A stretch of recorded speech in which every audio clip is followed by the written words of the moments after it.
ఓడిపోయింది. మీ ఉపవాస ప్రార్థనలో ఓడిపోయారు. మీ వ్యక్తిగత ప్రార్థనలో మీరు ఆగిపోయారు. ఆగిపోయిన మీ ఆత్మీయ జీవితాన్ని తిరిగి ప్రారంభించడం ఎలా ప్రారంభిద్దాం? ఆగిపోయిన ఆత్మీయ జీవితాన్ని ఎలా దాన్ని కొత్తగా చేసుకుందాం? ఏ విధంగా దాన్ని ముందుకు తీసుకొని వెళ్దాం? అవునయ్యా, మీరు చెప్పినట్లుగానే నేను ఆత్మీయ జీవితంలో ఓడిపోయాను. నేను ఆత్మీయ జీవితంలో, నా వ్యక్తిగత ప్రార్థన జీవితంలో ఓడిపోయాను. నేను వ్యక్తిగత బైబిల్ ధ్యానంలో ఓడిపోయాను. వెళ్ళలేకపోతున్నాను, చదవలేకపోతున్నాను, చూడలేకపోతున్నాను, ప్రార్థన చేయలేకపోతున్నాను అనే ప్రశ్నలు మీవైతే ఈరోజు మీకు ప్రభువు సమాధానం ఇవ్వబోతున్నాడు. గట్టిగా చప్పట్లు కొడదాం. బోలో యేసు మహారాజుకో దేవునికి స్తోత్రం కలుగును గాక. అన్నిటికీ పరిష్కారం ఒక్కటే, అన్నిటికీ పరిష్కారం ఒక్కటే. అదేమిటి? ఉపవాస ప్రార్థన. ఏంటట? ఉపవాస ప్రార్థన. ఉపవాస ప్రార్థన అన్నిటికీ పరిష్కారం చూపెడుతుంది. ఉపవాస ప్రార్థన ఏం చేయాలి? కొద్ది రోజులు నువ్వు ఎక్కువగా ఎవరినైతే ప్రేమిస్తున్నావో, ఎవరితోనైతే ఎక్కువ మాట్లాడాలని అనిపిస్తుందో, ఉపవాస దినం రోజున నువ్వెన్ని రోజులైతే ఉండాలి అనుకుంటున్నావో, 3 రోజులు ఉంటావా, 7 రోజులు ఉంటావా, 11 రోజులు ఉంటావా, 40 రోజులు ఉంటావా? నువ్వెన్ని ఒప్పందము చేసుకున్నావో, నేను ఎన్ని రోజులైతే ఉండాలి అనుకున్నానని తీర్మానం తీసుకున్నావో అన్ని రోజులు నువ్వు ఎక్కువగా ఫ్రెండ్షిప్ కలిగి ఎవరితో ఉన్నావో, ఎక్కువ ఎవరి స్నేహంలో అయితే ఉన్నావో, ఫస్ట్ మీరు చేయవలసిన పని కొంచెం నీవు తీర్మానం తీసుకున్న తీర్మానపు దినాల్లో వాళ్ళని కొద్ది రోజులు దూరం పెట్టడం మంచిది.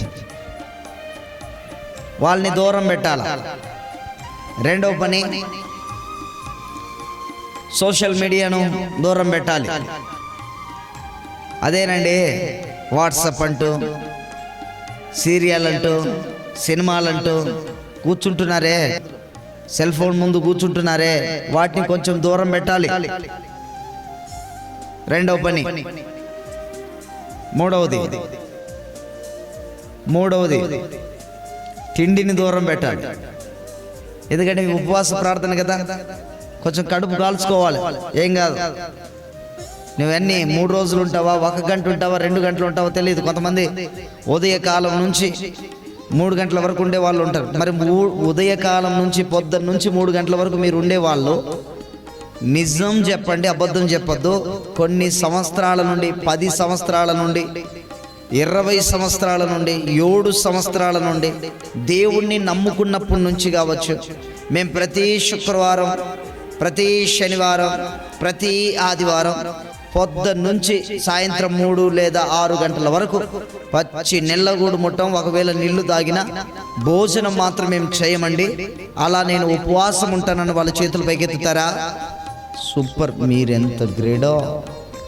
ఇప్పుడు నేను అడుగుతాను, గ్రేడో ఏమో తెలుస్తుంది. సరేనమ్మా, 6 గంటల వరకు, 3 గంటల వరకు ఏం తిన్నట్లు ఉపవాసం ఉంటారు కదా.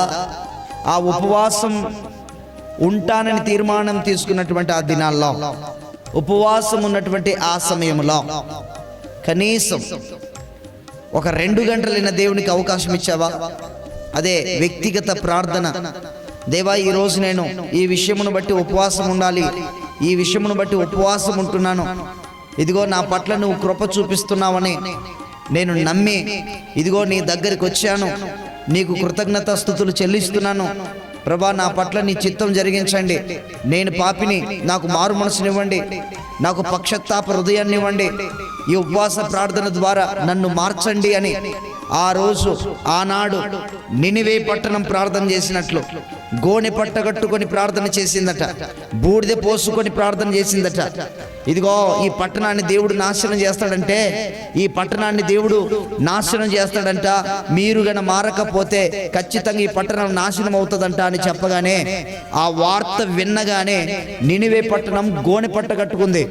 రాజు మొదలుకొని చిన్నల వరకు, పశువులు, కోళ్ళు, జంతువులు ప్రతిదీ గోనె పట్ట కట్టుకొని బూడిద పోసుకొని మార్పు కోసం ప్రార్థన ప్రార్థన చేసింది, పశ్చాత్తాపపడి మారు మనసు కావాలని ప్రార్థన చేసింది.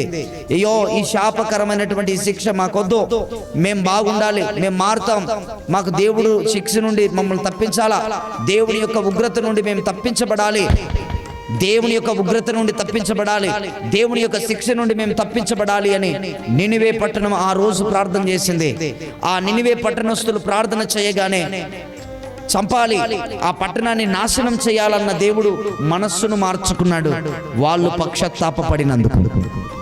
ఈరోజు ఉపవాస ప్రార్థన ద్వారా మనం ఏదేదో అడుగుతూ ఉంటాం. నాకు సంతానం ఇయ్యను, నాకు పిల్లలు లేరు, నాకు పిల్లల్ని దయచేయండి అని ప్రార్థన చేస్తుంటారు కొంతమంది. ఓకే, అలా కూడా చేయొచ్చు, తప్పేం లేదు. హన్నా కూడా ఉపవాసం ఉండి పిల్లలు లేకపోతే ప్రభు సన్నిధిలో ప్రార్థన చేసిందని ఉంది బైబిల్లో. మీరు ఇంటికి వెళ్ళిన తర్వాత చదివిన మొదటి సమూయేలు గ్రంథంలో ఉంటుంది. హన్నా అనబడినటువంటి స్త్రీ కూడా ఉపవాస ప్రార్థన చేసి కుమారుణ్ణి పొందుకుంది. నాకు ఒక మగ బిడ్డను ఇవ్వండి అని ప్రార్థన చేసింది ఆమె ఉపవాస ప్రార్థన దేవుడు విన్నాడు కనుకనే ఆమెకు మూయబడినటువంటి గర్భాన్ని తెరిచి దేవుడు ఆ బిడ్డకు సంతానాన్ని ఇచ్చాడు.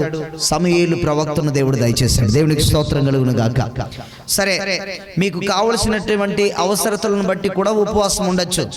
కావలసినటువంటి అవసరతలను బట్టి కూడా ప్రభు సన్నిధిలో, ప్రభు నాకు ఈ అవసరత ఉంది, ఇది ఎన్నిసార్లు ఎన్ని విధాలుగా ప్రయత్నం చేసినా ఇది నా వల్ల కాలేదేవా అని కూడా మీరు ఉపవాసం ఉండి ప్రభు దగ్గర పొందుకోవచ్చు. నేను ఇంకో విషయాన్ని కూడా చెప్తాను.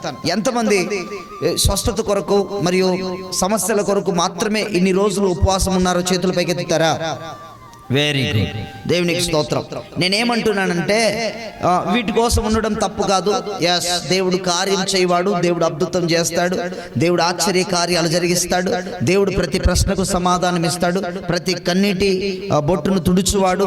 ఎవరైతే ఏడుస్తారో, ఎవరైతే కృంగిపోతారో వారందరికీ వాళ్ళ బాధల్లో నుండి విడుదల దయచేసేవాడు దేవుడు. ఎస్, గుడ్, మీరు చేయండి ప్రార్థన, అలా చేయండి. మీ సమస్యలను బట్టి దేవుడిని అడగండి, మీ సమస్యలను బట్టి దేవుడిని వేడుకోండి, ఖచ్చితంగా దేవుడు సాయం చేస్తాడు. ఇప్పుడు నేనేం చెప్తున్నానంటే, నా ఆత్మీయ జీవితం పాపములో ఉంది, నేను పాపం చేస్తున్నాను కదా, ఈ పశ్చాత్తాపం కోసం నేను నిన్ను అడుగుతున్నాను దేవా.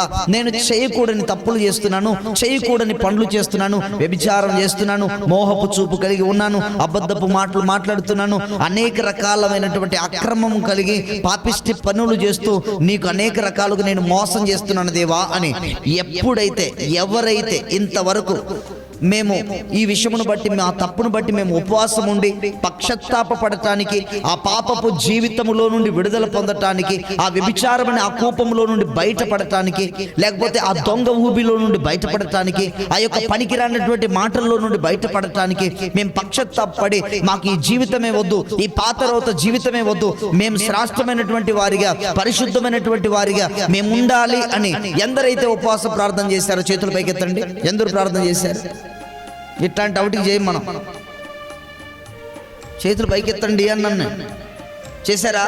నా హృదయం మార్చండి, నా బుద్ధిని మార్చండి, నా చూపును మార్చండి, నేను మాట్లాడుతున్నటువంటి నా నాలుకను మార్చండి. పరిశుద్ధాత్మ దేవుని సన్నిధిలో ఈ తప్పులను మీరు ఒప్పుకున్నారా?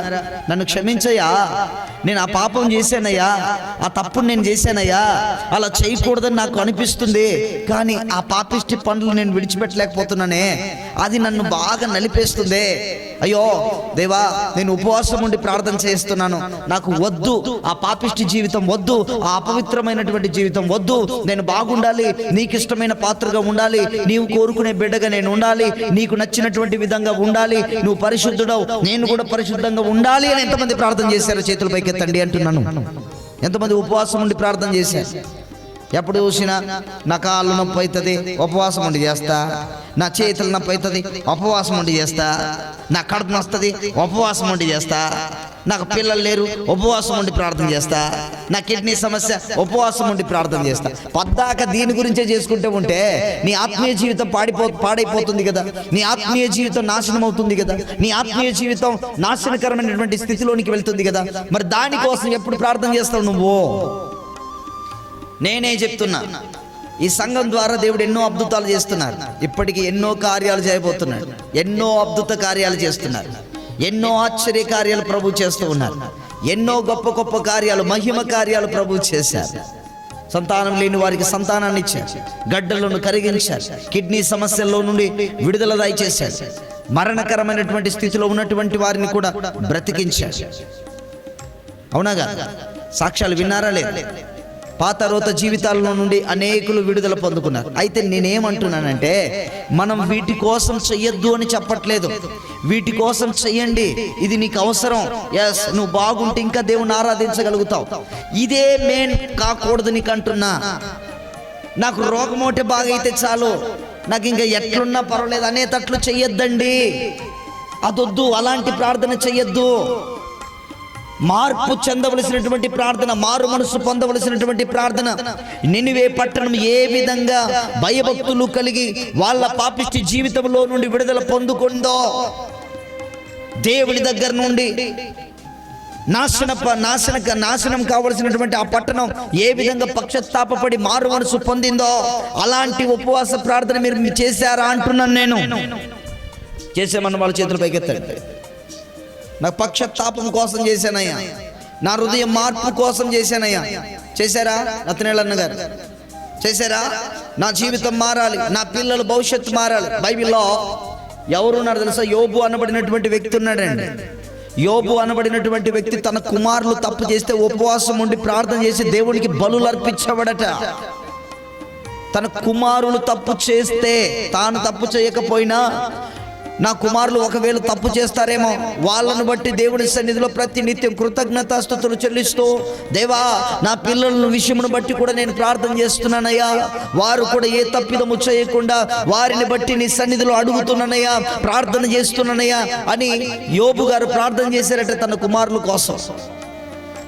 ఈరోజు నీ పిల్లలు చెడిపోతున్నారే, నీ పిల్లలు త్రాగుబోతులుగా, తిరుగుబోతులుగా, తిట్టుబోతులుగా, అక్రమాలు చేయువారిగా, వ్యభిచారాలు చేయువారిగా, ప్రేమ పేరుతో మోసపోతూ అనేక రకాలుగా నిన్ను ఇబ్బంది పెట్టి నీ కుటుంబానికి లేనిపోని మచ్చ తెచ్చి పెడుతున్నారే, ఏ రోజైనా నీ పిల్ల కోసం, నీ బిడ్డ కోసం, నీ కుమారుని కోసం ప్రార్థన చేసావా? చెప్పండి, ప్రార్థన చేశారా? మార్పు కావాలి, నా కుమారుడు మారాలి, మారు మనసు పొందాలి, నా పిల్లలు మారాలి, మారు మనసు పొందాలి, నేను మారాలి, నా భర్త మారాలి, నా బంధువులు మారాలి అని ఏ రోజైనా నీ ఇరుగు పొరుగు వారికి, చెడిపోతున్నటువంటి వారికి, నాశనం అవుతున్నటువంటి వారి కోసం, పాడైపోతున్నటువంటి వారి కోసం ఏ రోజైనా నువ్వు ప్రార్థన చేసావా? ఏ రోజైనా ఉపవాసం ఉండి, ఇదిగో ఇరుగు పొరుగు వారు, నైనా పలాని వారు ఈ విధంగా పాపంలో పడిపోతున్నారు, పలాని వారు ఈ విధంగా నాశనం అవుతున్నారయ్యా, వారి కోసం నేను ప్రత్యేకంగా ప్రార్థన చేస్తున్నానయ్యా, వారు అలా ఉండకూడదు ప్రభా, వారు బాగుండాలి ప్రభా, వారు మారు మనసు పొంది నిన్ను సొంత రక్షకునిగా అంగీకరించాలి ప్రభా, వారు నీకు బిడ్డలుగా, నీకు ఇష్టమైనటువంటి పాత్రలుగా వాళ్ళు జీవించాలి ప్రభా అని ఏ రోజైనా నాశనం, నీ ఎదుటుగా నాశనం అవుతున్నటువంటి యవనస్తుల కోసం, పాడైపోతున్నటువంటి నీ బంధువుల కోసం, పాడైపోతున్నటువంటి నీ భర్త కోసం, నీ పిల్లల కోసం ప్రార్థన చేసావా? చెయ్యి. ఉపవాస ప్రార్థన ఉద్దేశం ఏంటంటే ప్రార్థన చేయాలి, నాశనం అవుతున్నటువంటి వారి కోసం ప్రార్థన చేయాలి, పాడైపోతున్నటువంటి వారి కోసం ప్రార్థన చేయాలి, మార్పు కోసం ప్రార్థన చేయాలి. వాళ్ళందరి మార్పు కోసం మాత్రమే కాదు, నీ మార్పు కోసం కూడా ప్రార్థన చేసుకోవాలి. నీ ఆలోచన విధానం సరిగా లేకపోతే, నీ మాటల విధానం సరిగా లేకపోతే, నీ చూపులు సరిగా లేకపోతే, నీ మార్గం సరిగా లేకపోతే, నీ జ్ఞానం సరిగా లేకపోతే, ప్రభువా నన్ను మార్చని ప్రార్థన చేయి. తప్పు ఒప్పుకుంటేనే దేవుడు క్షమిస్తాడా లేదా? చెప్పాలి, క్షమిస్తాడా లేదా? తప్పు ఒప్పుకున్న వారి తప్పులన్నిటిని దేవుడు క్షమిస్తాడు. మార్పు కోసం ప్రార్థన చేయండి, మారు మనస్సు కోసం ప్రార్థన చేయండి. ఉపవాస ప్రార్థన ముఖ్య ఉద్దేశం, ఉపవాసం పెట్టినప్పుడు ఎన్నో కార్యాలు, దేవుడు అద్భుత కార్యాలు, దేవుడు గొప్ప కార్యాలు ప్రభువు చేస్తారు, ఆయన చేయగలడు. అందుకే సమస్యలు, నేను మళ్ళీ చెప్తున్నాను, సమస్యల కోసం ప్రార్థన చేయొద్దు అని చెప్పట్లేదు. చెయ్యి. ఉపవాస ప్రార్థన ద్వారా అన్నీ సాధ్యం. నీకు ఏమైనా బలహీనమైన, భయంకరమైనటువంటి రోగం ఉన్నా, భయంకరమైనటువంటి సమస్య ఉన్నా, భయంకరమైనటువంటి ఇబ్బంది ఉన్నా చెయ్యి, తప్పలేదో చెయ్యి. దేవుని అడుగో, దేవుడు స్వస్థపరచుటకు శక్తి కలిగిన వాడయ్యాడు. ఆమేన్ చెప్పండి. ఓకే, ఉపవాసం పెట్టండి, మొదటిది. రెండవది, ప్రతిరోజు బైబిల్ ధ్యానించాలి.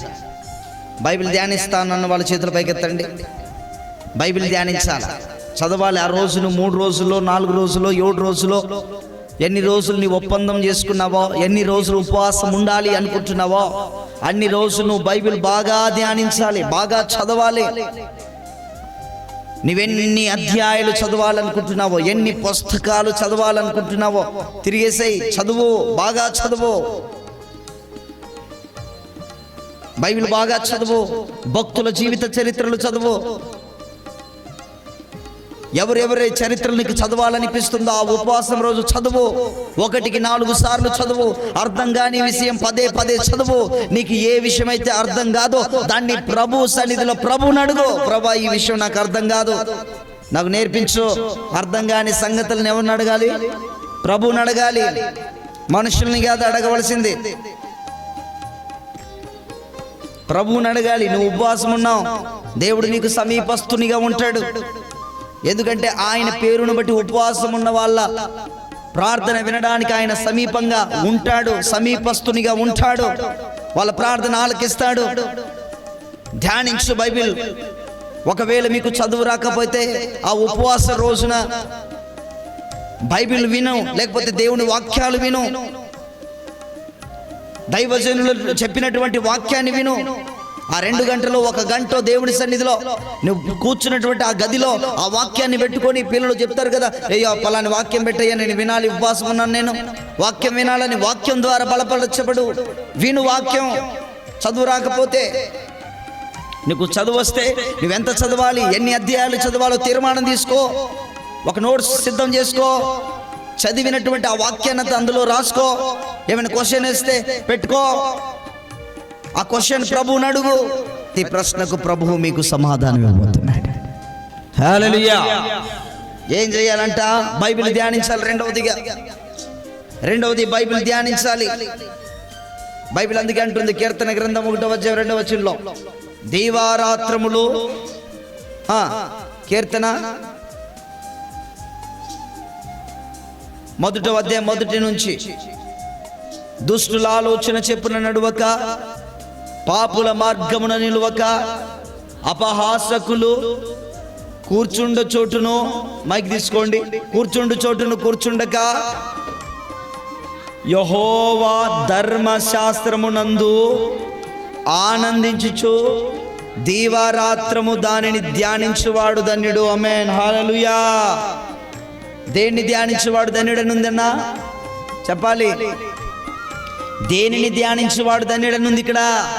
దీవారాత్రములు దేవుని వాక్యమును ధ్యానించువాడు ధన్యుడు. ఆ వాక్యాన్ని పరిశీలన చేయువాడు ధన్యుడు. ఆ వాక్యాన్ని జాగ్రత్తగా చదువువాడు ధన్యుడు. బైబిల్ ఇంకో మాట ఉంది, కీర్తన 119:9లో ఉంటది, యవనస్తుడు దేని చేత తన నడతను శుద్ధిపరచుకొనును, నీ వాక్యమును జాగ్రత్తగా చూచుకొనుట చేతనే కదా అని ఉంటది. యవనస్తుడు దేని చేత తన నడత, దేని చేత తన ప్రవర్తన, దేని చేత తన యొక్క హ్యాబిట్ దిద్దుకుంటాడు అని ఆలోచన చేస్తే, దేవుని వాక్యాన్ని చదవటం ద్వారా, దేవుని వాక్యాన్ని ధ్యానించుట ద్వారా, దేవుని వాక్యాన్ని పాటించుట ద్వారా, దేవుని ఆజ్ఞలను పాటిస్తూ ఆయన చెప్పినటువంటి ఆజ్ఞల ప్రకారం నడుచుట ద్వారా యవనస్తుని యొక్క హృదయం మారిపోతుంది. ఈరోజు నీ బిడ్డలు మారాలంటే, యవన బిడ్డలైనటువంటి నీ కుమారులు కుమార్తెలు మారాలంటే మీరు చేయవలసిన పని ఏంటో తెలుసా? ధ్యానించండి, బైబిల్ పాటించండి, బైబిల్ చదవండి, బైబిల్ వాక్యాన్ని నేర్పండి. మీ పిల్లలకి దేవుని మందిరానికి నడిపించండి. చెప్పండి వాళ్ళతో, వాక్యం వినరా, వాక్యం నిన్ను సరి చేస్తుంది, వాక్యం నిన్ను బాగు చేస్తుంది, వాక్యం నిన్ను బలపరుస్తుంది, వాక్యం నువ్వు ఎలా మాట్లాడాలో, వాక్యం ఏ విధంగా ప్రవర్తించాలో, ఏ విధంగా నువ్వు ఏ విధంగా నడవాలో వాక్యం నేర్పుతుంది. వాక్యం చదువు అని నీ పిల్లలకు చెప్పు ఉపవాస ప్రార్థనలో.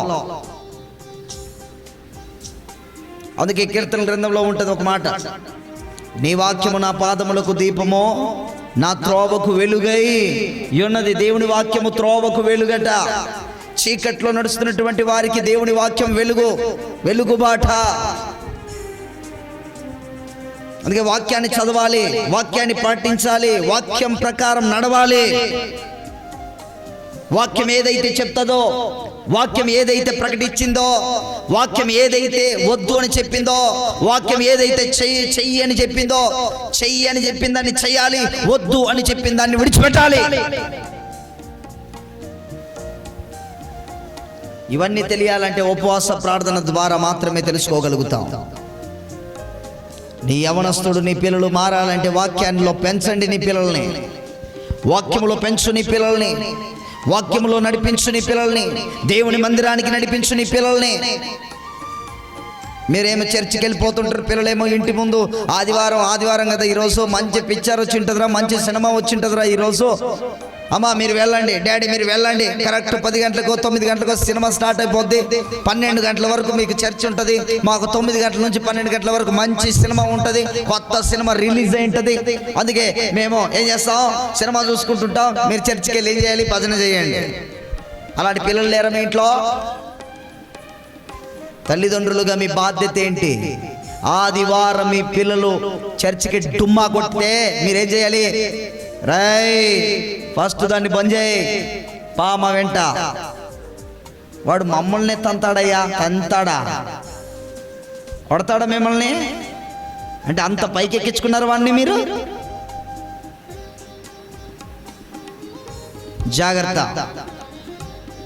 కొన్ని సందర్భాల్లో మీ పిల్లలు చెడిపోవడానికి కారణం మీరే కావచ్చేమో, మీరే అవుతున్నారేమో. నాకుండేది ఒకే కొడుకనో, నాకుండేది ఒకే కుమార్తెనో, నేను కొట్టలేనయ్యా, చూసి ఒక్క లేక పుట్టింది, లేక ఒక్కడ పుట్టాడు, వీడిని నేను చేయి చేసుకుంటే మళ్ళీ నాకు బాగా తట్టుకో. ఎట్లా చేయనా, ఏ విధంగా ప్రవర్తించినా, ఏ విధంగా నేను నాశనము గానా,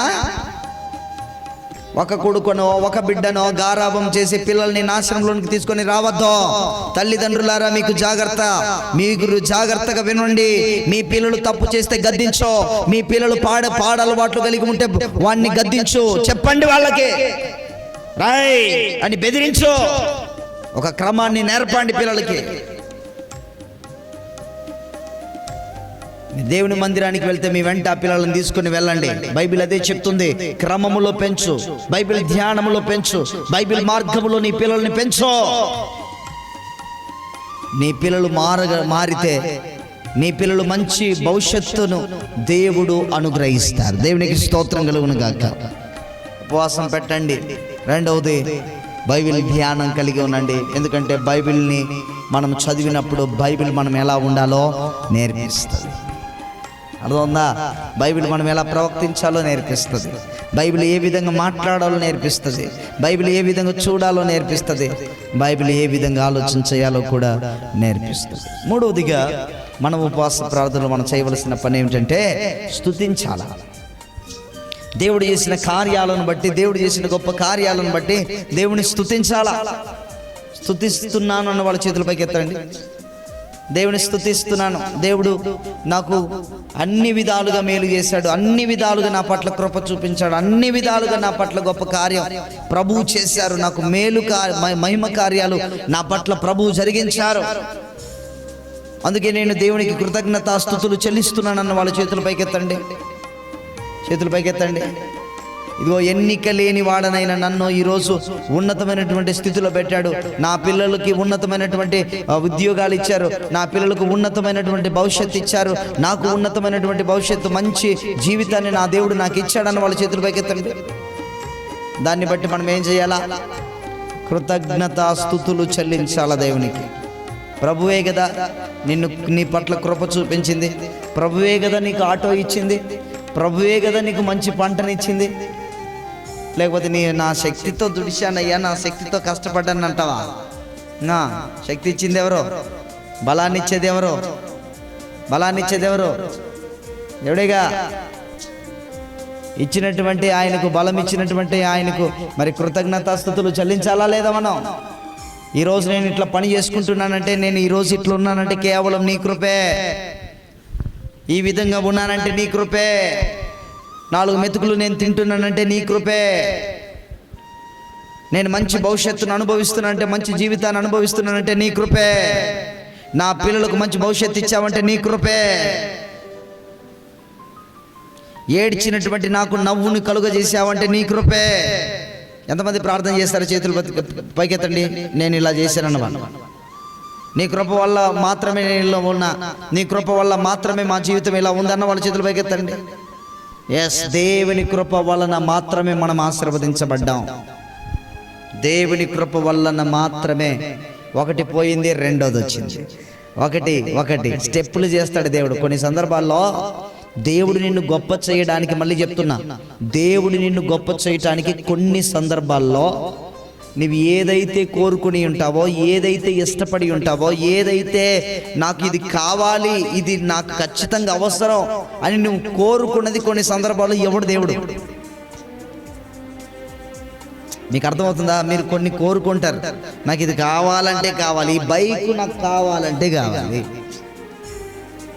లేకపోతే ఫలాంది నాకు కావాలంటే కావాలి. దేవుడు అన్నాడు కొన్ని సందర్భాల్లో మీరు కోరుకున్నది ఎవడు, ఎందుకు కోరుకున్నది ఎవడు అంటే ఆయన మిమ్మలను కన్న తల్లిదండ్రుల కంటే గొప్ప తండ్రి ఆయన. ఏది పడితే అది ఇవ్వడు.